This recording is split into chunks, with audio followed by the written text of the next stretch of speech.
Jóvenes, muy buenas tardes. Buenas tardes, doctor. Buenas tardes, licenciado. Muy bien, un gusto saludarles. Vamos a continuar con los temas que veníamos desarrollando en la última clase. Nos corresponde seguir tratando los delitos atenuados, los homicidios atenuados. Recordemos que a partir del homicidio simple vamos a encontrar homicidios agravados como el asesinato y homicidios atenuados como el homicidio culposo, por ejemplo. Entonces vamos a continuar ahora con los homicidios atenuados. Les rogaría entonces que veamos el artículo 124, el homicidio en estado de emoción violenta. Si alguien me hace favor de leerlo.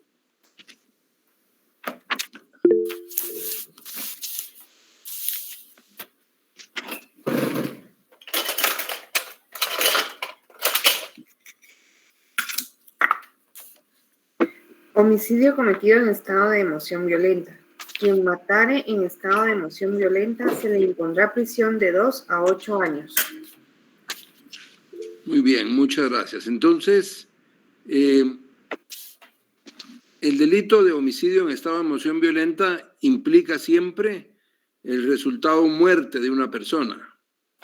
El resultado muerte, que es la causa de la acción que él ejecuta, solo que aquí la voluntad de él se ve disminuida porque él se encuentra bajo un trastorno que, aunque no le produce incapacidad para saber lo que está haciendo, sí le altera psíquicamente. Les ruego que veamos esta primer presentación en donde aparece el homicidio en estado de emoción violenta con sus elementos. Entonces, la emoción violenta nosotros la definimos en principio que se da cuando el sujeto activo se ve perturbado por un sentimiento intenso que surge de pronto y que ha sido provocado por una circunstancia externa. Digamos, los homicidios pasionales, por ejemplo. El homicidio en estado de emoción violenta, según el artículo 124, tiene los siguientes elementos. Primero, la muerte de una persona. O sea, por tratarse de un homicidio, siempre tiene que darse la muerte de una persona. Hay voluntad de muerte, el sujeto, aunque perturbado en ese momento, si quiere producir el resultado muerte, se da una alteración psíquica de carácter temporal que influye sobre la capacidad de razonamiento del autor, disminuyéndole su voluntad criminal. Esa causa que le provoca la alteración psíquica debe ser una causa externa y no buscada de propósito. Ahora bien, ¿de qué se trata entonces? Se trata de que la persona que comete este homicidio en estado de emoción violenta se ve alterada en el momento en que realiza la acción por un tipo de alteración que sin duda alguna le disminuye su capacidad de decidir, le disminuye su voluntad y por eso el homicidio es atenuado y por eso tiene una pena más baja que el homicidio simple. Ahora, yo les decía, por ejemplo, un homicidio pasional, una discusión de tal manera en donde uno agrede al otro y podría darse esa alteración psíquica. Pero creo que aquí lo importante es distinguir entre esa emoción violenta, entre esa alteración psíquica de carácter temporal y el trastorno mental transitorio del artículo 23. Recuérdense ustedes que una de las causas de inimputabilidad es el trastorno mental transitorio, según el artículo 23. El artículo 23 dice que son inimputables el menor de edad y quien en el momento de la acción o omisión no posea causa de enfermedad mental, de trastorno mental transitorio, la capacidad de comprender el carácter ilícito del hecho o determinarse conforme a esa comprensión. Entonces, miren, jóvenes, yo creo que en este delito lo que hay que tener claro es que la persona sufre una alteración psíquica en el homicidio en estado de emoción violenta. Pero, ¿cómo distinguir esa emoción violenta de lo que establece el artículo 23? ¿Qué piensan ustedes al respecto? ¿Cómo no confundirnos entre esa alteración psíquica del homicidio en estado de emoción violenta y el trastorno mental transitorio del artículo 23? ¿Cómo ven ustedes esos dos artículos? Licenciado. Dígame. Fíjese que yo no sé, ¿verdad? Yo pienso, por ejemplo, que en estado de emoción violenta, por ejemplo, podría ser cuando el señor se entera de que su esposa la está engañando. Si actuar en ese momento, supongo que sería en estado de emoción violenta. Pero si deja pasar, por ejemplo, ya más tiempo, como que si va planificando, diciendo de que lo va a matar de aquí, de otra manera, y pasan otros días, entonces ya digo yo que sería un homicidio. Totalmente de acuerdo en que la persona, digamos, que actúa bajo esa emoción violenta debe darse en ese momento, pues no puede pasar un tiempo prolongado en donde él planifique, porque si no, él está planificando fríamente y ya no está bajo esa emoción violenta. Supongamos que un sujeto le da muerte a un familiar de otro, la persona llega y encuentra que le acaban de dar muerte a su familiar y él toma el arma de fuego y mata a la persona que le había dado muerte al familiar. Ahí ya no cabría legítima defensa, porque recuérdense ustedes que la legítima defensa se da para defenderse. Ahí había fallecido el familiar. Pero podría alegar esa persona que mata a quien mató al familiar, que estaba bajo emoción violenta, que estaba alterado, estaba encontrando el cadáver de su hermano, el cadáver de su padre, el cadáver de su hijo, y ahí al asesino. Entonces comete ese homicidio, lo mata, pero bajo esa emoción violenta. Ahora, si pasa un tiempo prolongado y, como decía la compañera, la persona lo planifica fría y reflexivamente, pues ya no va a haber un homicidio en estado de emoción violenta, ese va a ser un homicidio simple o un asesinato incluso, por la planificación o la premeditación. En eso estamos de acuerdo, pero la pregunta va en relación al trastorno mental transitorio del artículo 23 y la alteración psíquica del homicidio en estado de emoción violenta. ¿Cómo diferenciar nosotros eso? ¿Cómo creen ustedes a qué se refiere cada artículo? Creo que legalmente lo que se debería solicitar para poder establecer las diferencias es, primero, establecer el contexto o el entorno en que fue provocado el ilícito penal, y segundo, el artículo 23 establece que dice a causa de una enfermedad mental, es decir, debería de solicitarse un antecedente médico estableciendo que esta persona anteriormente ya contaba con una enfermedad mental que lo incapacita. Y entonces esa sería la manera de demostrar que ya trae un antecedente, y esa sería la diferencia, y no fue en el momento que presenta una emoción violenta. Mire, pues interesante lo que usted me dice, pero veamos el artículo 23. Lo que pasa es que el artículo 23 tiene dos posibilidades. Una, la de la enfermedad, es decir, el numeral segundo, aparte es el numeral primero. El numeral segundo de las causas de inimputabilidad tiene dos posibilidades. Una es la enfermedad mental a la que usted se refiere, pero la otra es el trastorno mental transitorio. No necesariamente tuvo que haber padecido una enfermedad antes. ¿Vea? Buenas tardes, licenciado. Dice, buenas tardes, ahorita voy. Dice, no posee a causa de enfermedad mental. Dice, o de trastorno mental transitorio. O sea, no podemos distinguirlo partiendo de que tenga que ser una enfermedad mental, porque el artículo 23 también se refiere a un trastorno mental transitorio. Dígame, compañera, perdone. Licenciado, podría ser de que la diferencia es que del artículo 23, pues queda, es sin conciencia prácticamente, y en el artículo 24, pues podría ser por un enojo así masivo, es una emoción muy fuerte que pues no se puede controlar.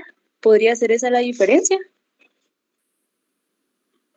Para mí la diferencia podría ser el estado psiquiátrico de la persona en el momento. Ajá. ¿Alguien más? Para mí la diferencia en el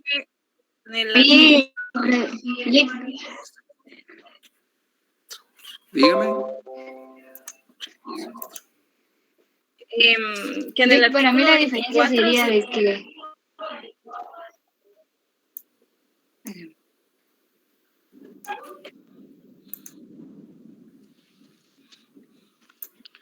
Dígame. pues en el artículo 23 dice que fue buscado de propósito el trastorno mental transitorio, ¿verdad? Entonces es a propósito, pero en cambio en el de emoción violenta es por un sentimiento intenso. Entonces yo creería que ahí estaría una gran diferencia. Bueno, miren pues. Lick, pero en el estado de emoción violenta no, la acción, pues el que comete la acción de matar a alguien, su intención era ir a matar al otro, pues estaba dominado por la ira, pero la intención de él era matar a la otra persona. Sí, así es. A cambio, en el artículo 23, la persona no busca cometer la acción, no busca cometer la acción típica. Entonces, son cosas distintas en donde una se diferencia entre querer cometer la acción y la otra es donde no saber qué es la acción y no querer cometer la acción. Gracias. ¿Y a usted cómo le va? Muy bien, muy bien. Bueno, miren, varios de ustedes... no, fíjese varios que de ustedes están acertando, digamos. Tal vez le ayudo en algo. Por favor, el micrófono.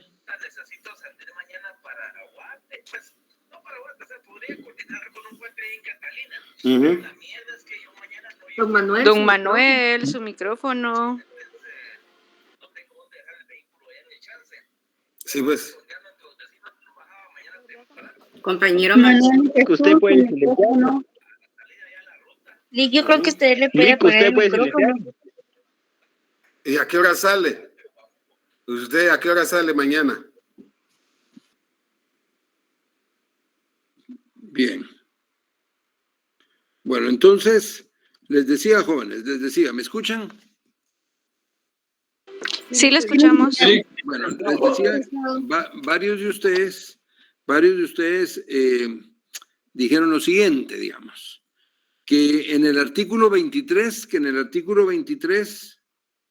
el trastorno mental es de tal magnitud que la persona no comprende lo que está realizando. Y en el artículo 124, la persona tiene una alteración, pero sí quiere matar, sí quiere realizar la acción y la realiza bajo una intensa emoción, pero la realiza sabiendo lo que está haciendo. Entonces, miren, prácticamente esto no lo va a determinar un abogado, esto lo van a determinar los psiquiatras. El juez, el Ministerio Público, el abogado defensor, todos tendrán que auxiliarse de expertos para determinar cuál era el estado mental de la persona al momento en que realizó la acción. Pero teóricamente, la diferencia radica en que en el artículo 23, cuando la ley habla de un trastorno mental transitorio, la ley dice, el propio artículo 23 dice que ese trastorno mental transitorio es de tal magnitud que le imposibilita la comprensión de lo que el sujeto hace o le imposibilita determinarse de acuerdo a esa comprensión. Es decir, en el trastorno mental transitorio la persona no sabe lo que está haciendo. Es un trastorno de tal magnitud que no sabe lo que está haciendo. En cambio, en el homicidio cometido en estado de emoción violenta, el sujeto sí sabe lo que está haciendo, sí quiere matar, como dijo el compañero, solo que tiene una alteración que él está con ira, está ofuscado, como ustedes mismos dijeron, pero el sujeto todavía sabe lo que hace. Por eso es imputable. En el homicidio en estado de emoción violenta, el sujeto activo es imputable, si no, no existiría el delito. En cambio, en el caso del artículo 23, la persona es inimputable. La persona es inimputable porque la persona no sabe lo que hace. Está en un grado de locura, podríamos decir. Está en un grado de locura que no sabe lo que hace y actúa sin saber lo que está haciendo. Por eso es un trastorno mental transitorio y por eso es inimputable.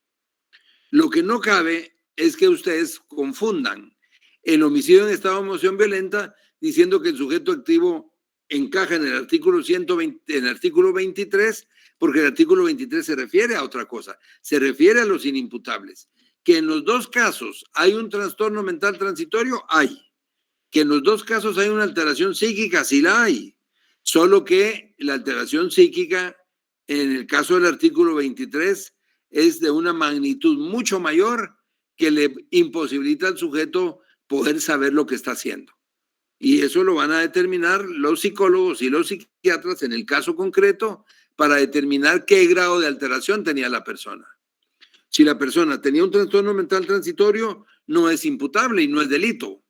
Si la persona actuó con ira, con enojo, con un gran resentimiento momentáneo en ese instante, en que se entera o que encuentra a su cónyuge teniendo una relación sexual, o bien matan a un familiar y encuentran en ese momento al asesino, bueno, esa es una emoción violenta y mata, pero todavía sabe lo que está haciendo. Entonces, son dos alteraciones psíquicas diferentes. La del artículo 23 hace a la persona inimputable y la del artículo 124 le disminuye la pena por esa alteración, aunque todavía el sujeto sabe lo que está haciendo. ¿Alguna pregunta sobre esto, jóvenes? No, licenciado. Muy bien, muy bien. Entonces, si no hay preguntas sobre eso, veamos ahora el artículo 125, el homicidio en riña tumultuaria. El homicidio en riña tumultuaria. Si me hacen favor de leerlo. Sí, artículo 124. 125, por favor, 125. Perdón, 125. Cuando riñendo varios y acometiéndose entre sí confusa y tumultariamente hubiere resultado muerte de una o más personas y no constare su autor, pero sí los que hubieren causado lesiones graves, se impondrá a estos prisión de 6 a 12 años. No constando quién o quiénes causaron las lesiones, se impondrá a todos los partícipes prisión de 2 a 6 años. Muy bien, muchas gracias, muchas gracias. Entonces, aquí encontramos en el artículo 125 otro homicidio atenuado, que es el homicidio en riña tumultuaria. ¿Cuáles son los elementos de este delito? En primer lugar, la existencia de más de dos personas que actúan como sujetos activos y pasivos simultáneamente. Dos o más sujetos que actúan como sujetos activos y pasivos simultáneamente. Que en la riña de los sujetos se acometan entre sí confusa y tumultuariamente. Que la confusión en la riña sea de tal naturaleza que sea imposible identificarse individualmente por sus acciones y que no pueda establecerse quién causó las lesiones mortales, porque debe haber una persona fallecida. Si es un homicidio, tiene que haber una persona fallecida. Entonces, lo único es que no puede establecerse quién causó las lesiones mortales. Siempre deben participar más de dos personas que se acometen entre sí. Entonces, este homicidio en riña tumultuaria, su característica es que es un pleito, una riña tumultuaria, en donde son varios los que se están atacando. Imagínense un encuentro deportivo en donde pues a medio encuentro deportivo se empiezan a golpear y se atacan, se golpean, es una molotera y al final uno muere. Al final uno muere. Pero no se logra establecer quién fue el que lo mató. No se logra establecer quién provocó las lesiones mortales. Y por eso el tipo penal dice que cuando se hubiere causado la muerte de una o más personas y no constare su autor, hay dos posibilidades. Una, pero sí los que causaron las lesiones graves, se les impone de 6 a 12 años. Y si no consta quién o quiénes causaron las lesiones, a todos se les impone de 2 a 6 años. ¿Por qué este homicidio es atenuado, jóvenes? Digamos, si el homicidio en emoción violenta es atenuado por la alteración que sufre la persona, el sujeto activo, ¿por qué este homicidio es atenuado? ¿Por qué se rebaja la pena?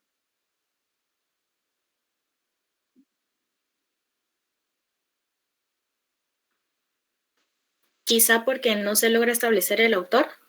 Exactamente es por eso. A diferencia, digamos, de un homicidio simple. En un homicidio simple se sabe quién es el sujeto activo, quién mató a otro. Entonces ese es el homicidio simple. El homicidio en estado de emoción violenta, la pena se disminuye porque está esa alteración que se le provoca al sujeto activo. Y en la riña tumultuaria, el homicidio es atenuado porque no se logra establecer quién causó la muerte, porque fueron varios los que se acometieron entre sí, entonces no se logró establecer quién causó la muerte, entonces se les sanciona a todos. Esto es diferente al linchamiento. ¿Qué diferencia habría entre el linchamiento?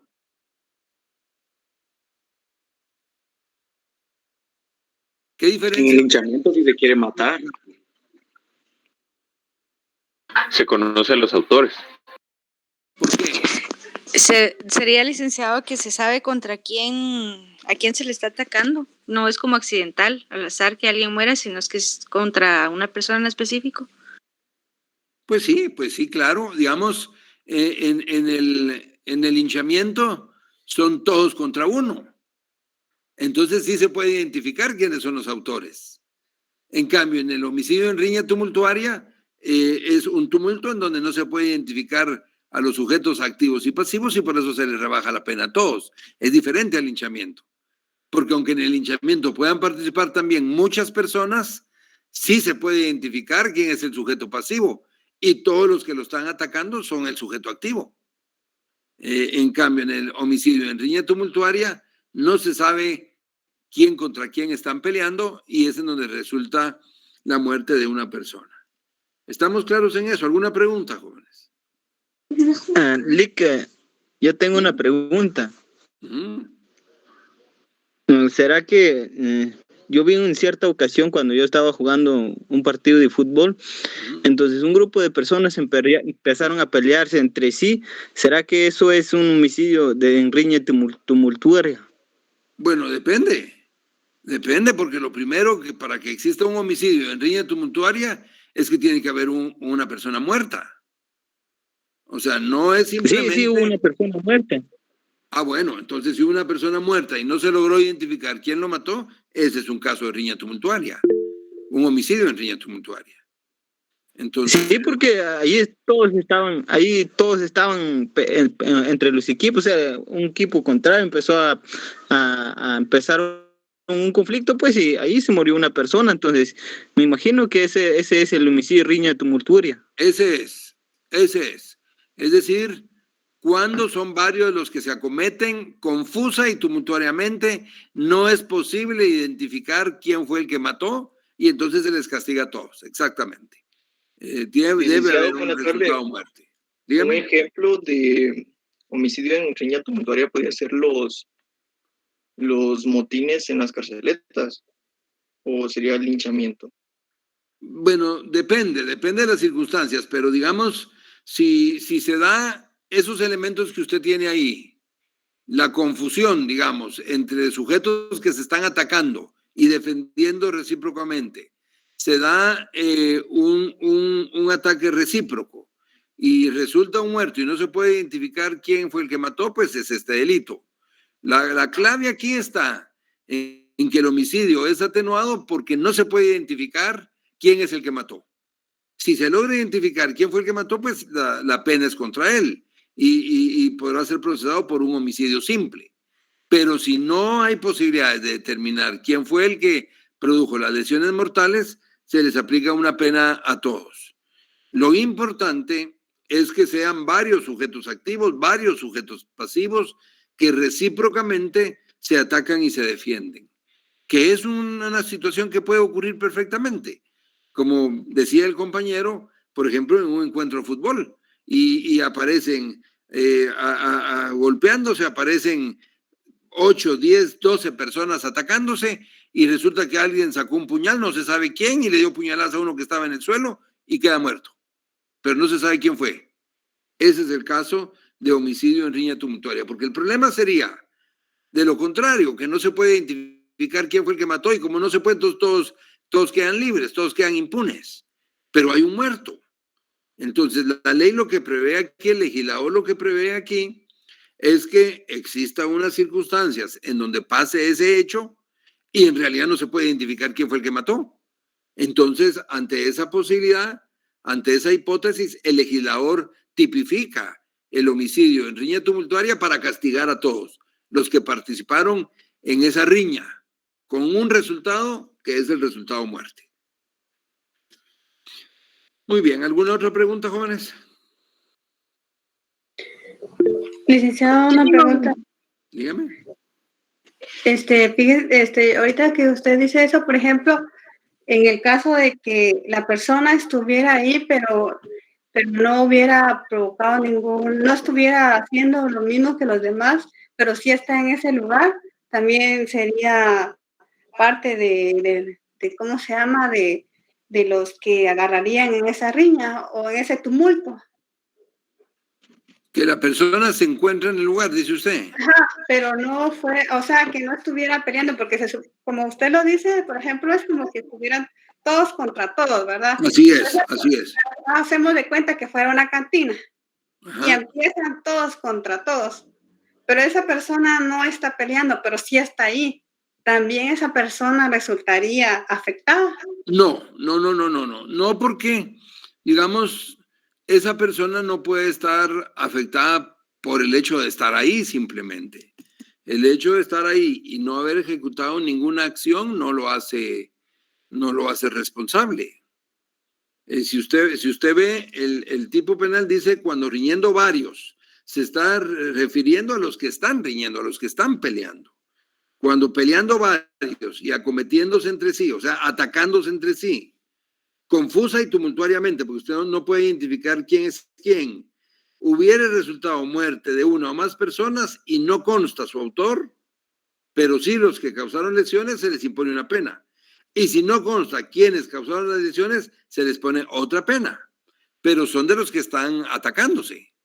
La persona que se encuentra en el lugar y que no participa en esa riña no tendría ninguna razón por la cual se le castigue por homicidio en riña tumultuaria, porque no habría posibilidades de que él hubiera producido la muerte porque no participó en la riña. Esto está dirigido a quienes participan directamente en la riña. Gracias, licenciado. Muy bien. Bueno, entonces vamos a seguir con el homicidio preterintencional, que algo vimos ya de este homicidio, del homicidio culposo. Leamos el artículo 126, si me hacen favor. Vamos a pasar a la siguiente diapositiva. Leamos el artículo 126. Homicidio preterintencional. Quien cometiera homicidio preterintencional será sancionado con prisión de 2 a 10 años. Muy bien. ¿Cuáles son los elementos de este delito? Voluntad de producir algún daño o lesión en el sujeto pasivo. El segundo elemento, la producción de un resultado dañoso más grave que el querido, que es la muerte del sujeto pasivo. Y 3, la inexistencia de ánimos necandi o dolo de muerte. O sea, aquí ustedes encuentran un homicidio preterintencional. Es un homicidio, solo que no hay dolo de muerte. ¿Por qué este homicidio es atenuado, jóvenes? ¿Por qué se le rebaja la pena a este homicidio? Porque no tiene la intención. Exactamente, exactamente. Fíjense cómo varían los tipos penales. ¿Ya se dieron cuenta? Por eso es que ustedes ahorita están aprendiendo a tipificar. Y cuando ustedes vean los casos en sus exámenes o sus casos ya en la vida profesional, ustedes tienen que distinguir uno de otro. Por ejemplo, el homicidio simple ya vimos que era matar con intención de matar. Ya vimos el homicidio en estado de emoción violenta, que se mata, pero la persona está alterada, tiene una alteración. ya vimos el homicidio en riña tumultuaria, que es atenuado porque no se logra determinar quién mató. Lo que pasa es que había una riña. Y en el homicidio preterintencional, la persona quiere lesionar al sujeto pasivo, no lo quiere matar. Pero el resultado es más grave que el que él quería. Él quería lesionar, pero resultó matando. Entonces, por eso es un homicidio atenuado, con una pena más baja, porque es homicidio preterintencional. Homicidio preterintencional. Yo les diría, habrá que tener cuidado, digamos, si yo les voy a plantear lo siguiente. Un caso en donde, ya se los he dicho varias veces, dos sujetos colisionan sus vehículos, uno maltrata al otro, se bajan los dos de los carros, cada uno de su vehículo se baja, discuten, uno saca la pistola y mata al otro. Ese es un homicidio, ustedes creerían, en principio, ¿es un homicidio simple o un homicidio en estado de emoción violenta? Simple. ¿Alguien más quiere opinar? Estado de emoción violenta. Emoción violenta. Simple. Bueno, dejémoslo ahí. Ahora les voy a plantear otro caso. Un señor llega a su casa, llega a su residencia, cuando entra, ve que hay cosas tiradas en la entrada de la casa, llega al cuarto de su hija y ve a un tipo que está cerca de la hija, ya es el cadáver de la hija porque la mató y la mató en ese momento, y entonces el padre saca el arma de fuego y mata al ladrón que estaba ahí adentro y que había matado a su hija. ¿Este es un homicidio simple o homicidio en estado de emoción violenta? Emoción violenta. Homicidio Emoción violenta. Miren pues. Fíjense cómo en el primer caso que les puse de los vehículos, unos opinaron emoción violenta y otros homicidio simple. Pero en este caso del padre que mata al ladrón que había matado a su hija en su casa, todos dijeron homicidio en estado de emoción violenta. Yo les diría que aunque estos son los psicólogos y los psiquiatras los que deben decir cuál era la alteración que tenía la persona, en el primer caso de los que discuten en la calle porque chocaron sus vehículos, más apunta a un homicidio simple. Porque miren, es que tampoco puede ser que cualquier discusión ya yo mato al otro, estoy en emoción violenta. No, eso no se trata de eso. Si no todos matan en emoción violenta. No, claro que hubo una discusión y claro que se enojaron, estaban alterados, pero diríamos que esa emoción todavía no le produce una alteración psíquica que le disminuye su capacidad para pensar. Entonces, por eso ustedes se dividieron en las opiniones y por eso unos dijeron emoción violenta y otros homicidio simple. Es lógico, ese caso confunde un poco, pero en realidad más apunta a un homicidio simple. Pero en donde ya no se confundieron es en este segundo caso, porque ese caso evidentemente sí apunta a un homicidio en estado de emoción violenta. Pues es que entró el padre a su casa y encuentra muerta a su hija y allá el asesino lo mató. Ahí nadie podría decir homicidio simple, no, porque está bajo una alteración, eso sí le produce una alteración, es su hija. Entonces, los casos a veces, digamos, uno podría interpretar que son 2 o 3 salidas las que le da, 2 o 3 tipos penales. Alguna vez yo les dije que siempre piensen en la lógica, el derecho siempre va a dar salidas lógicas, en el sentido común, para orientarse ustedes mismos. Yo entiendo que en el primer caso que les planteé, entiendo que algunos pudieron haber pensado emoción violenta porque se discutieron y estaban alterados, sí, pero solo no lo vamos a determinar nosotros, son los psicólogos, los psiquiatras, pero no es lo mismo esa alteración que la alteración del padre que encuentra a la hija, ¿oyen?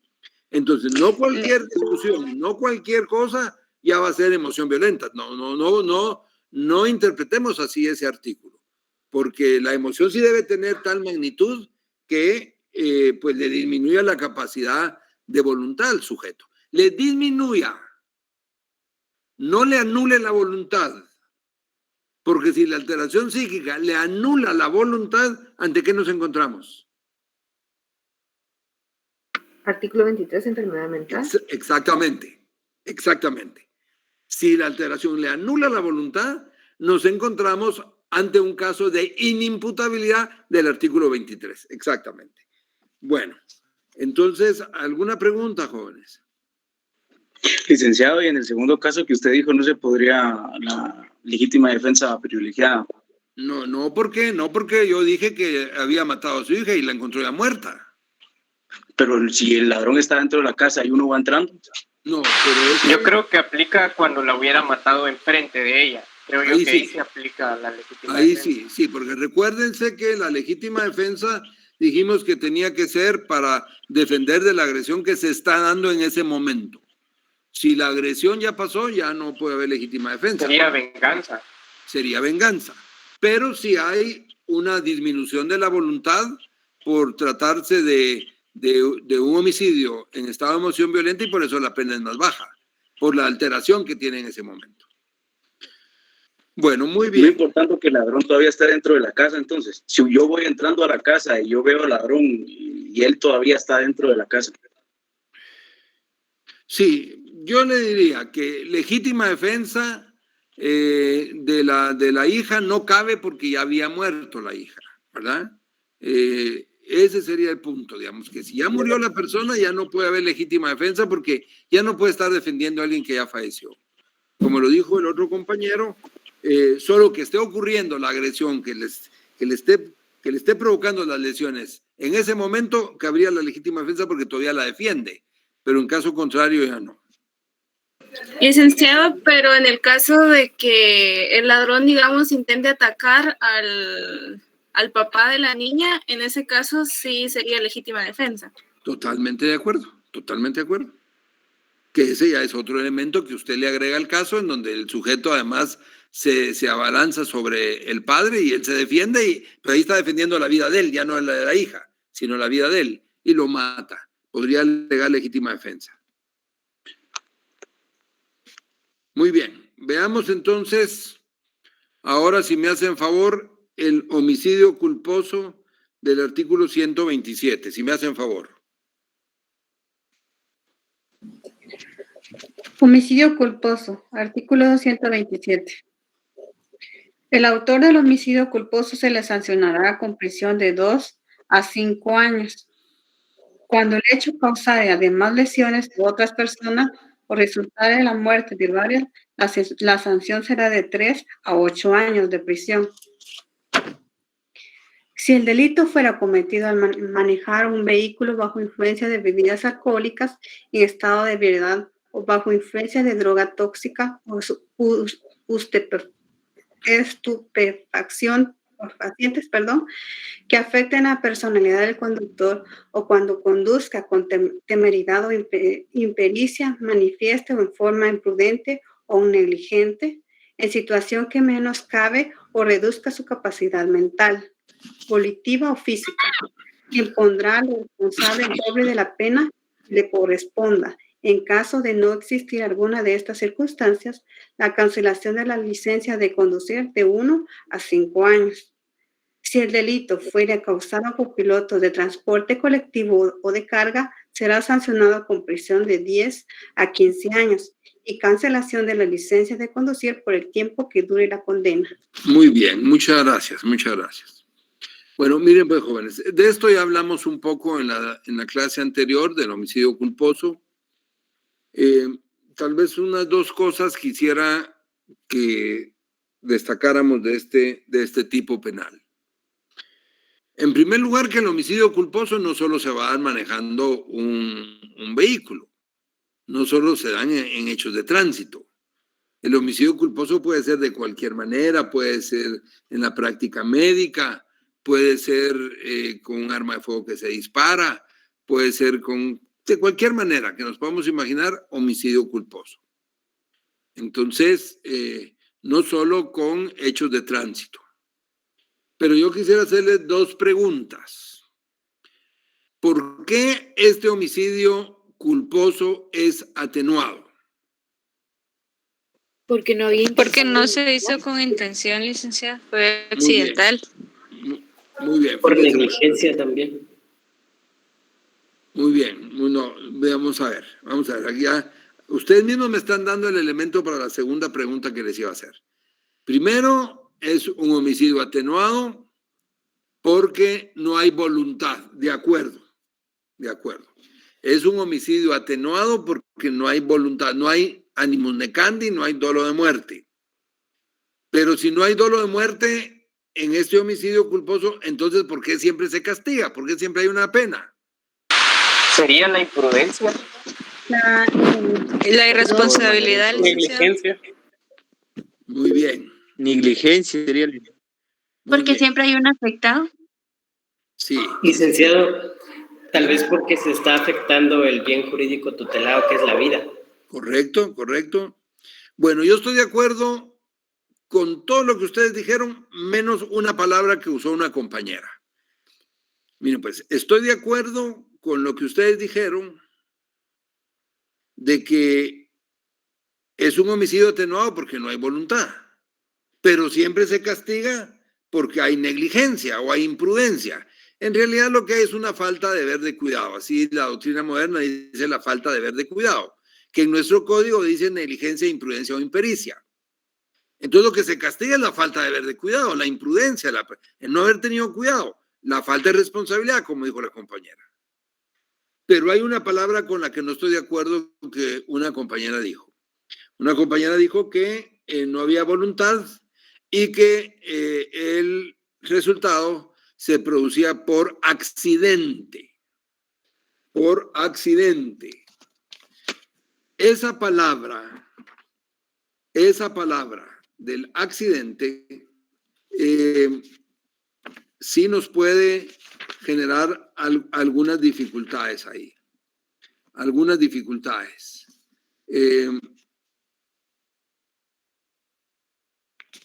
Vean el artículo 22. Lean el artículo 22 que ya lo vimos la vez pasada. Léanme uno de ustedes el artículo 22. Caso fortuito. No incurre en responsabilidad penal quien con ocasión de acciones u omisiones lícitas poniendo en ellas la debida diligencia produzca un resultado dañoso por mero accidente. Muy bien, muchas gracias. En el caso fortuito, no incurre en responsabilidad penal quien con ocasión de acciones o omisiones lícitas produce un resultado dañoso por mero accidente. Por mero accidente. Entonces, en el delito culposo, no es que se castigue porque se dio por mero accidente. No, porque si no nos metemos en un problema con el caso fortuito. Les voy a hacer esta pregunta. Cuando hay caso fortuito, ¿hay delito o no hay delito? No, licenciado. No, licenciado. Cuando hay caso fortuito, no hay delito, porque se produjo por mero accidente poniendo la debida diligencia. En cambio, en los hechos culposos, en los delitos culposos, ¿qué es lo que hay? Lo que ustedes ya dijeron. Lo que hay es una imprudencia, pues una falta de deber de cuidado. Entonces no es mero accidente, porque el mero accidente es el del artículo 22, que es el caso fortuito. Entonces, lo que hay en el delito culposo es una imprudencia, una falta de responsabilidad por no tener cuidado, pues, con lo que se hace. Y por eso se le castiga a la persona, por no tener cuidado con lo que se le hace. En cambio, por mero accidente sería aquel caso de aquel señor que le dio el infarto manejando su vehículo. Pero es mero accidente. Ahí no hay delito. Entonces, el delito de homicidio culposo se castiga. ¿Por qué es atenuado? Bueno, porque no hay intención, como ustedes dijeron. ¿Pero por qué se castiga? Porque no actuó con debido deber de cuidado. Actuó imprudentemente, no por accidente. Porque el accidente los mandaría a ustedes al artículo 22 y en ese caso sí ya no hay delito, porque es por caso fortuito. ¿Estamos claros en eso o tienen alguna pregunta? Licenciado, yo tengo una duda ahora con respecto al tema de una práctica médica, por ejemplo, que en medio de una práctica médica, pues el paciente muere. Ahora bien, ¿de qué forma lo podemos catalogar? ¿Como un homicidio culposo o como un caso fortuito? Bueno, pero lo que pasa es que usted me está dando un caso muy general. Usted me está diciendo que en una intervención quirúrgica un paciente muere y que si lo podemos tener por caso fortuito o por homicidio culposo. Pero depende, porque si el paciente le estaban haciendo una cirugía de corazón abierta y el paciente en realidad estaba muy grave y los médicos poniendo la debida diligencia, el paciente muere, pues eso será un caso fortuito. No es el típico caso fortuito, pero entendámoslo, pues que no hay delito. Que no hay delito porque la práctica médica se realizó poniendo el debido deber de cuidado. En cambio, si usted me dice que se hace una intervención quirúrgica de corazón abierto y luego de la intervención se sutura al paciente, se cierra la operación, pero se le deja un bisturí adentro y se muere, pues claro que ese sí va a ser un homicidio culposo. Ah, ok, claro. Por negligencia. Por la negligencia, exacto, por la negligencia. Entonces, sí, claro. Depende de las circunstancias, ¿verdad? Depende de las circunstancias. Muy bien. ¿Alguna otra pregunta? Licenciado. Sí. Licenciado, yo solo le quería comentar algo. Dígame. Viera que el otro día, bueno, hace tiempo vi un video en donde una joven se subía a un ascensor y armaron toda una escena como de esas películas escalofriantes. Y la joven subió y se asustó tanto cuando empezaron las luces del ascensor, se empezó a ¿cómo se llama? A apagar y encender, y metieron como que fuera un reflector, como un fantasma, ¿verdad? Y la persona, digamos, resulta que se asusta tanto que se muere. Y después se dan cuenta de que también ¿cómo se llama? El que lo provocó estaba ahí. Pero ahí sí sería homicidio culposo, ¿verdad? Podría tratarse de un homicidio culposo, que sin intención, pero por una imprudencia se produce el resultado de muerte. Puede tratarse de un homicidio culposo. Muy bien. Muy bien. Entonces, veamos ahora el artículo 128, si me hacen favor. La inducción o ayuda al suicidio, si alguien me lo puede leer. Artículo 128. Inducción o ayuda al suicidio.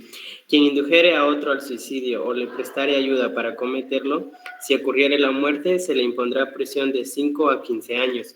Si el suicidio no ocurre, pero su intento produce lesiones de las comprendidas en los artículos 146 y 147 de este código, la pena de prisión será de 6 meses a 3 años. Muy bien, muchas gracias, muchas gracias. Bueno, miren pues, inducción o ayuda al suicidio.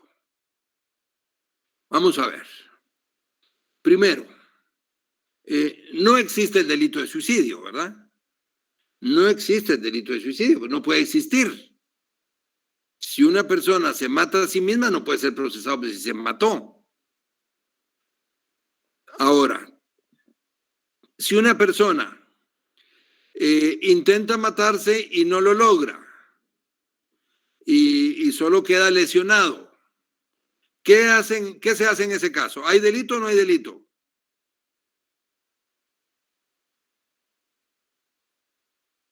¿Cómo, licenciado? ¿Cómo dijo? No hay delito. Creo que sí, licenciado. Se los voy a volver a plantear. Una persona intenta matarse, intenta suicidarse, pues, pero no lo logra, solo se lesiona. No se mató, solo se lesionó.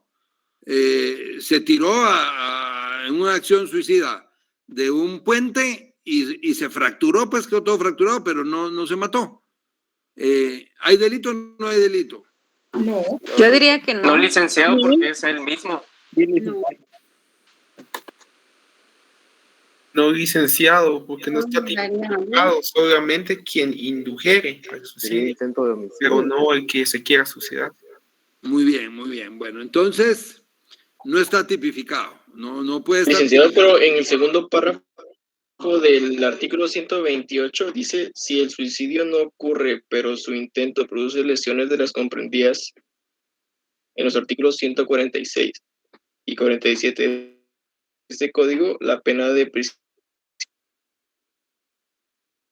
La pena de prisión será de 6 meses a 3 años. Pero es para quien lo indujere. Exactamente. Pero este artículo habla de quién la lo persona que le ayuda. Sí, exactamente lo que ustedes están diciendo. Pero yo les pregunto para la persona que intenta matarse y solo se lesiona, ¿hay delito o no hay delito? Licenciado, eso. No hay, licenciado. Bueno, miren, pues no hay delito porque no hay delito de suicidio.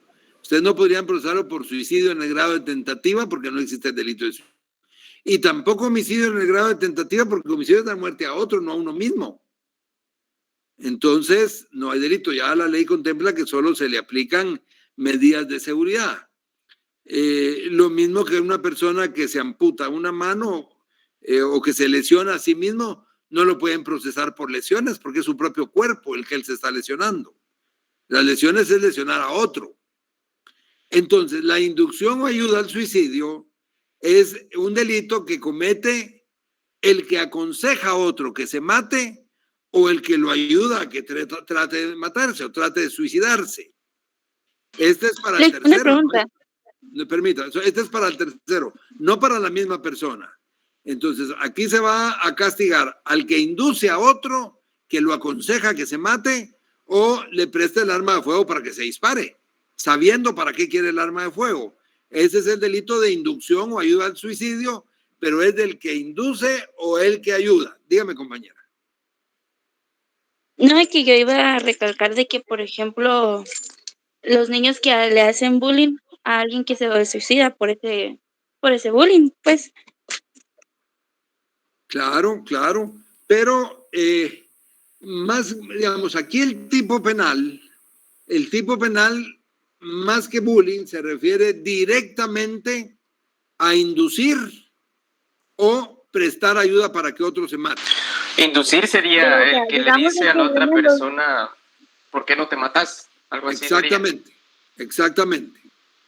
Pero digamos que vienen estos niños y empiezan a decir que sos aquí, sos allá y que no sé qué, y el niño ya no aguanta la presión psicológica, se podría decir.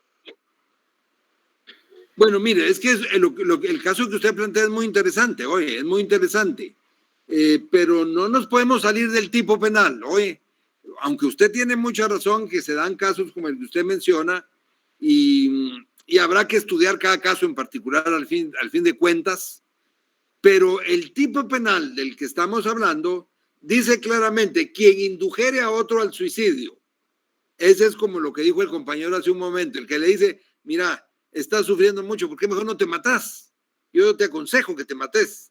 Es decir, lo está induciendo directamente. O le presta el arma de fuego para que se dispare, sabiendo para qué. Licenciado. Dígame. Por ejemplo, si es una persona que esté, por ejemplo, un enfermo terminal, digamos, y alguien más viene y le dice que sería mejor que, por ejemplo, se quite el oxígeno, si es con lo que lo mantiene vivo o algo así, ahí también aplica.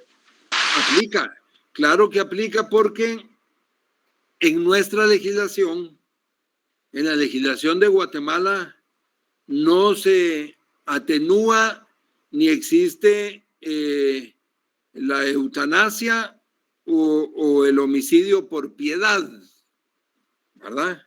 De aquel que está sufriendo o padece una enfermedad terminal, mortal e incurable. En nuestra legislación no existe la eutanasia o la muerte por piedad, que es la muerte para evitar que la persona sufra.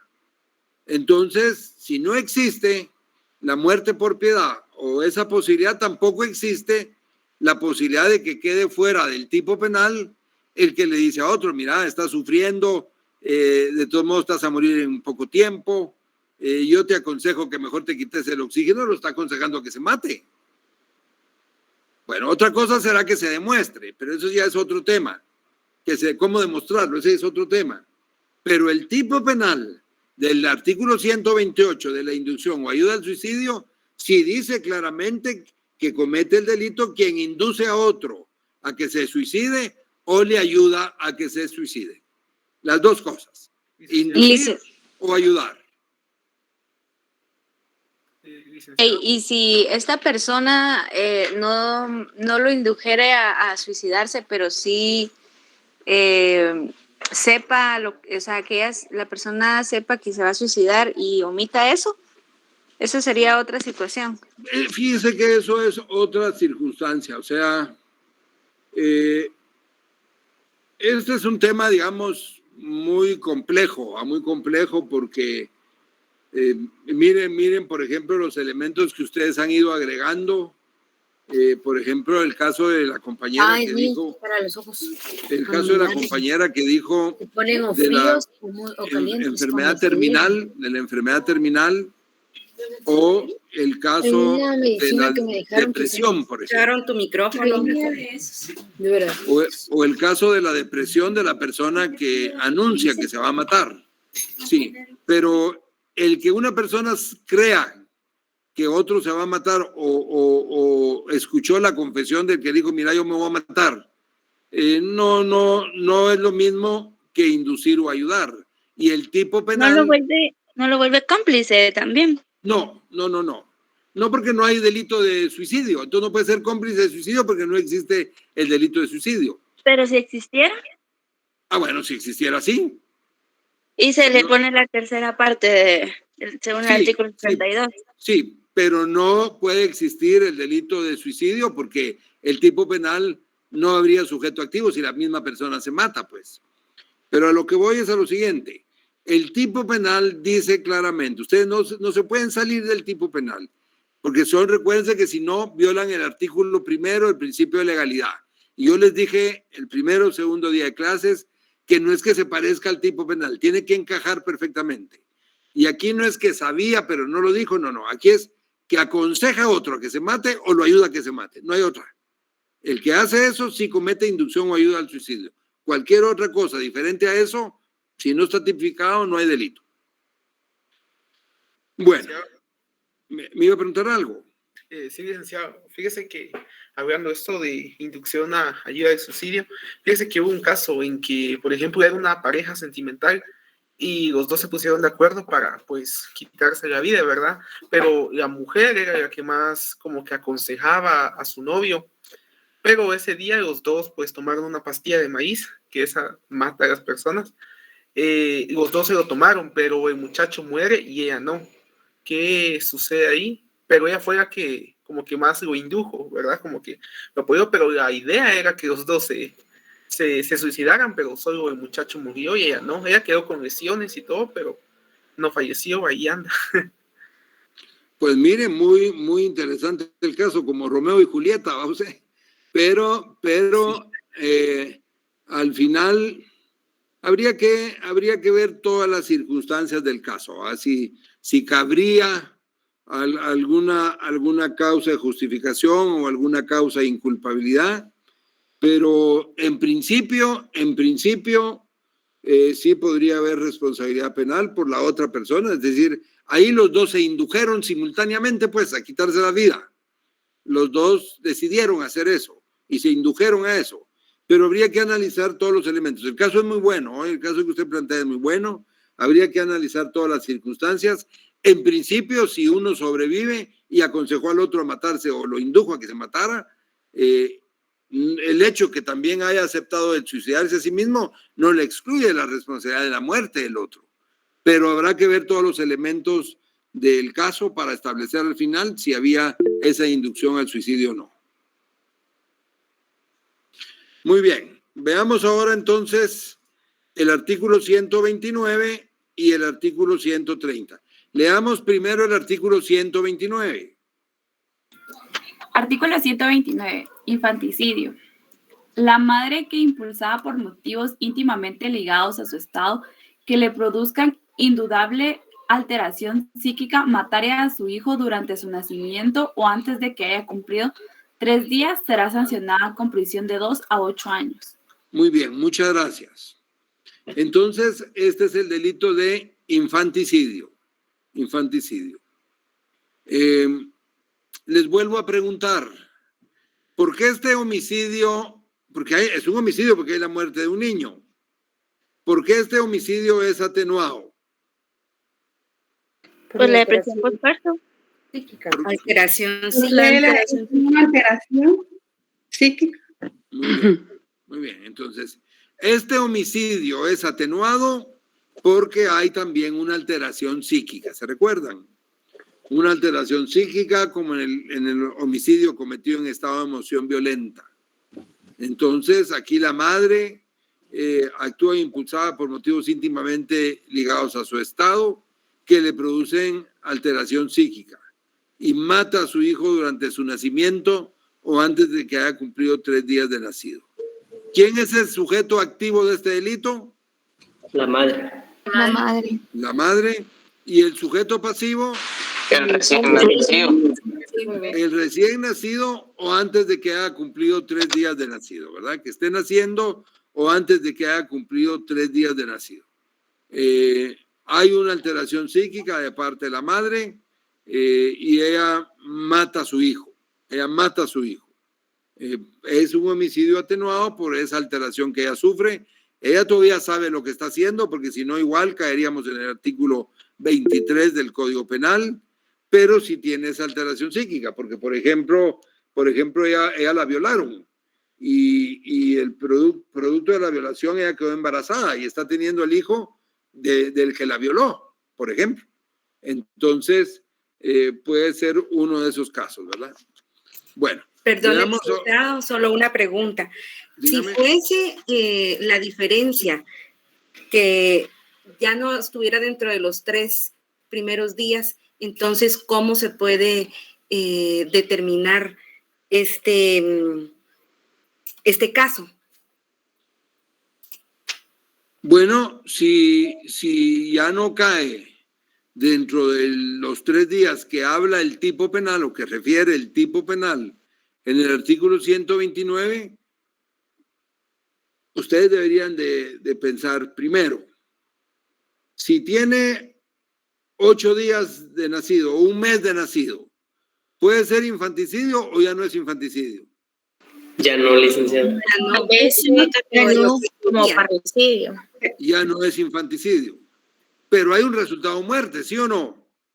Sí. Hay un resultado muerte. Entonces, ustedes deben determinar qué tipo penal es. Y lo más probable es que se trate de un parricidio.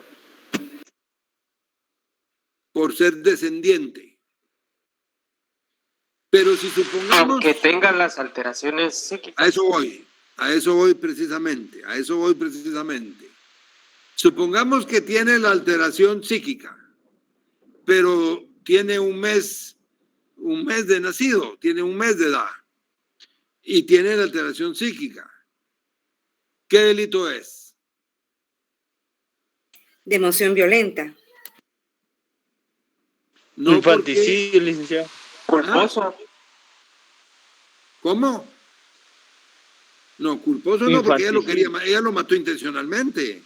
No, el hijo tenía 1 mes de edad, tenía 1 mes de nacido y lo mató intencionalmente, no puede ser culposo. ¿Qué delito sería entonces? Parricidio. Parricidio. Parricidio. ¿Y cómo entra a funcionar ahí esa alteración psíquica que ella tenía? ¿Qué harían ustedes con esa alteración psíquica si le ponen parricidio?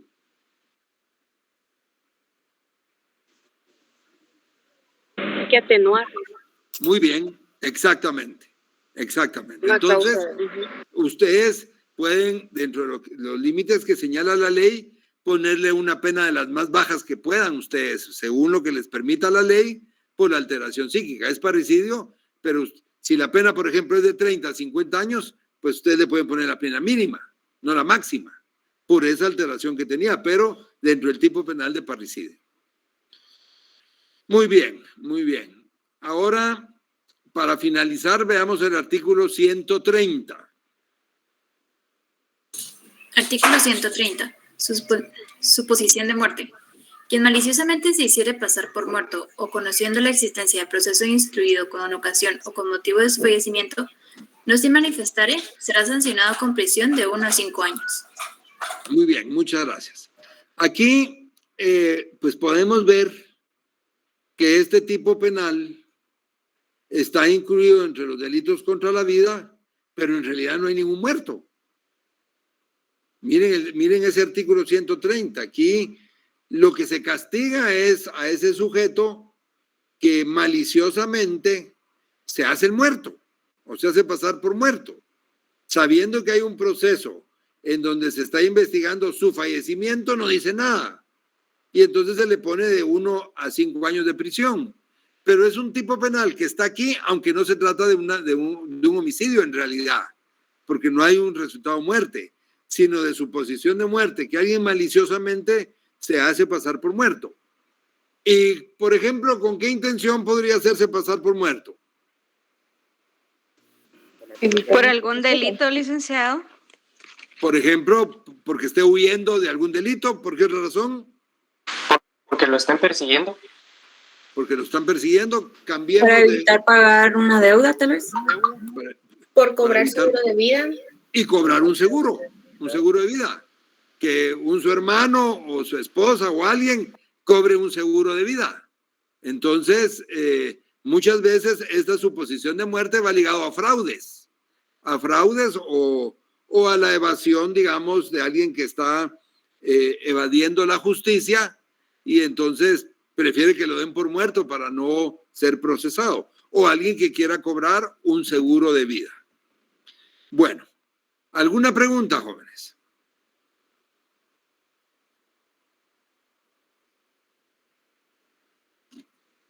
Bueno, si no hay preguntas, entonces yo les agradezco mucho su atención y nos vemos en la próxima sesión de clases. ¿Oyen? Antes que se vaya, antes que se vaya, no es duda. Solamente el licenciado Mario Polanco me dijo que le dijera que si se podía comunicar con él, que perdió su número de teléfono, pero que si le puedo dar su correo, si yo le puedo dar a usted el correo de él o el número de teléfono de él, para que se puedan comunicar. Muy bien, le agradezco mucho. Yo tengo el número de él y me voy a comunicar. Muchas gracias. Muy bien, perfecto. Bueno, que tengan feliz tarde, jóvenes. Hasta luego.